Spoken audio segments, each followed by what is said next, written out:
Hello, and welcome to another wrap-up. In July, I read a lot of books, but I'm dumb, and I didn't read any single physical book. I'm stupid, basically.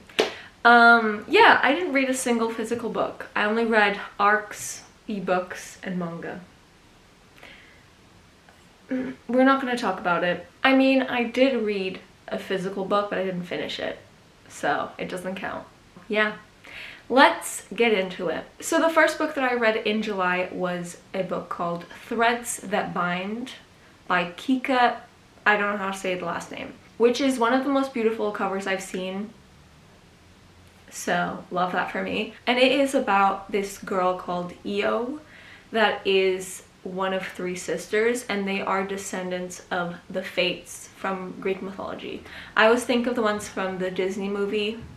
There are the three women that share an eye. But anyways, her and her sisters are all descendants of the Fates, and Io is the Fate descendant that cuts threads. So they can see everyone's threads and stuff like that. And so she works as a PI, and one day when she's investigating this man that's cheating, this person who has their life thread cut walks in and murders the man. Which shouldn't be possible because without your life thread, technically you should be dead. So it follows Io teaming up with basically this gang that exists. The second in command is her fated thread.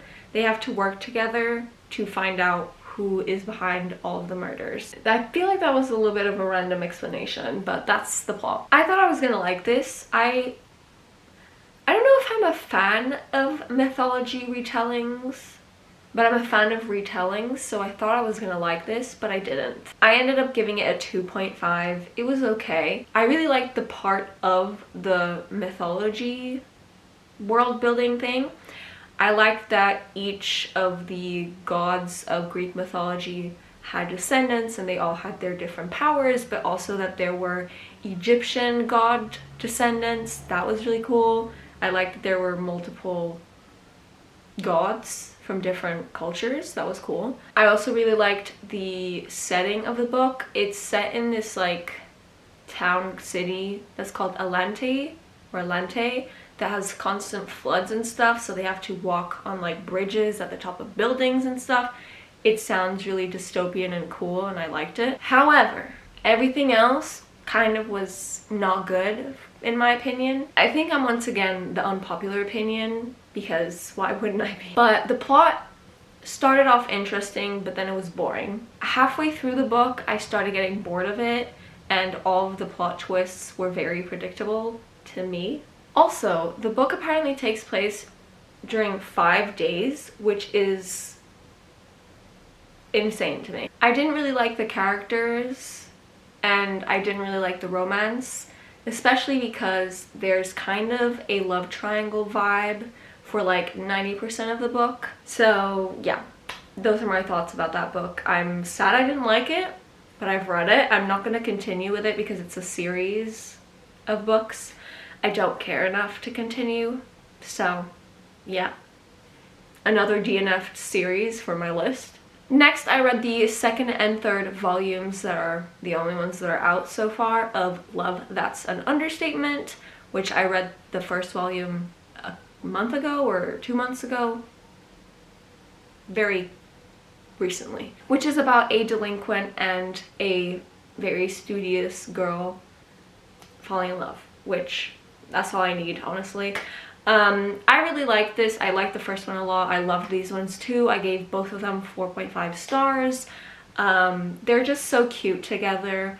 I loved reading it. I really want to continue with it, but I obviously have to wait now. Yeah, I love it. It's so good, cute, beautiful. Next, I read the first 5 volumes of Insomniacs After School, which is an anime that's on my to watch list, but I wanted to read it first.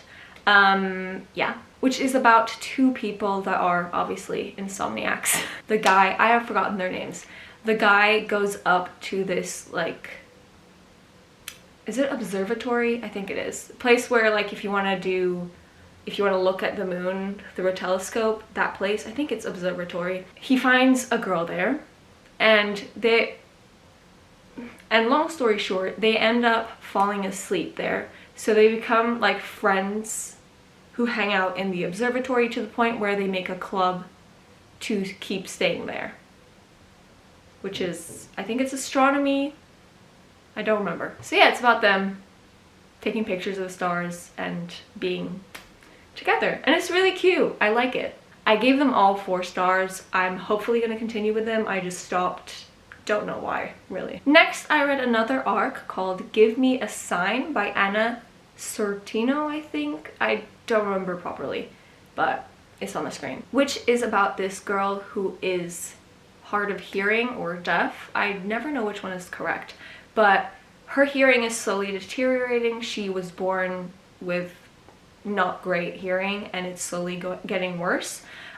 So she feels like she doesn't fit in with the hearing community nor with the deaf community. But there's this camp that she really enjoyed when she was younger for the deaf and blind, which she remembers as a fun time where she got to learn ASL and be with other deaf kids. So that summer where this book takes place, she decides to go work there as a counselor. And there she meets a guy, I have forgotten their names, I just remember their sign names, which are Spider and Bug. The guy's Spider, she's Bug. But she meets the guy who is fully deaf, has always been deaf, I think, from I remember. Again, I forget books.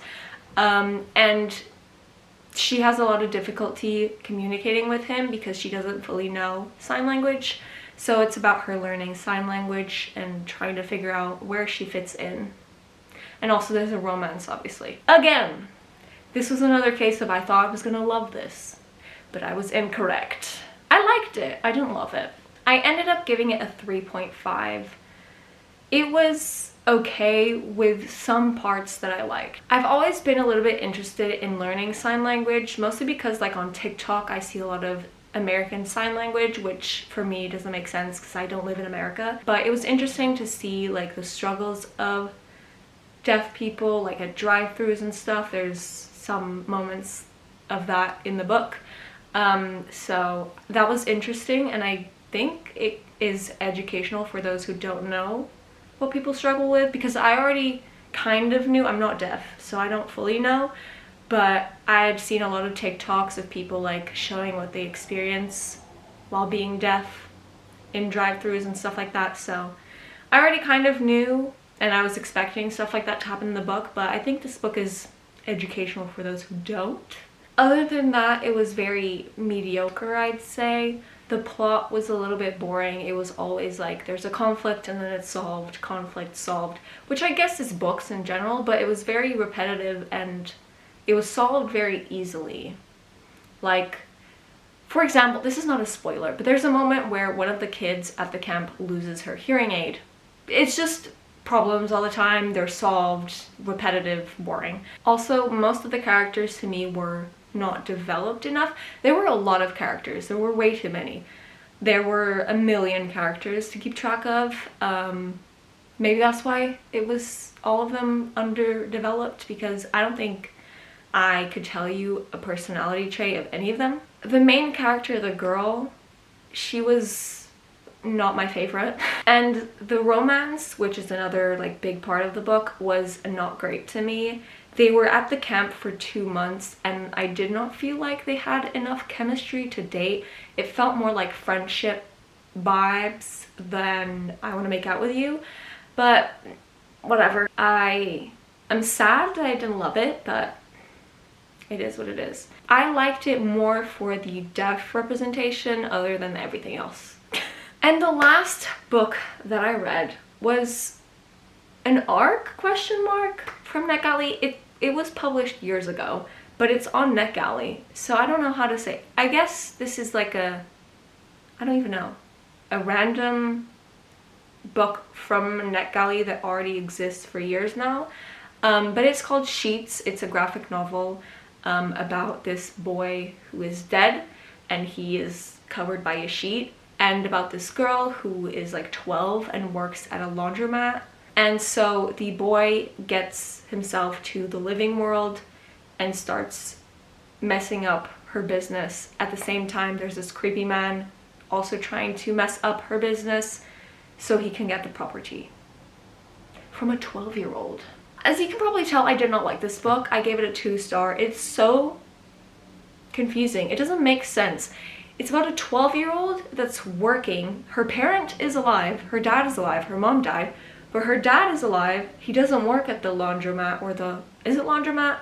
I think so. And she also has to take care of her little brother, who I don't know what age that is, like 5? Like, at 12, I did not know how to wash clothes. Why is this child running a business? And then this creepy old man keeps approaching the 12-year-old, trying to get the property off her. Why wouldn't he go to the dad? I don't know. I don't understand this book. It was very confusing. It didn't make sense. I didn't like it. Yeah, it's just not for me personally. I did not enjoy. I usually hold books at the end of the video to show you like a stack. I don't have a single one. So I'll just put all of the pictures of the books. Those are all the books that I read in July. It's my own damn fault. I basically, this month that we're in right now, I need to focus on physical books. I have to read some ARCs because obviously I asked for more, but I have to focus on my physical TBR. But that is everything for today, and I'll see you in my next weird video. Bye!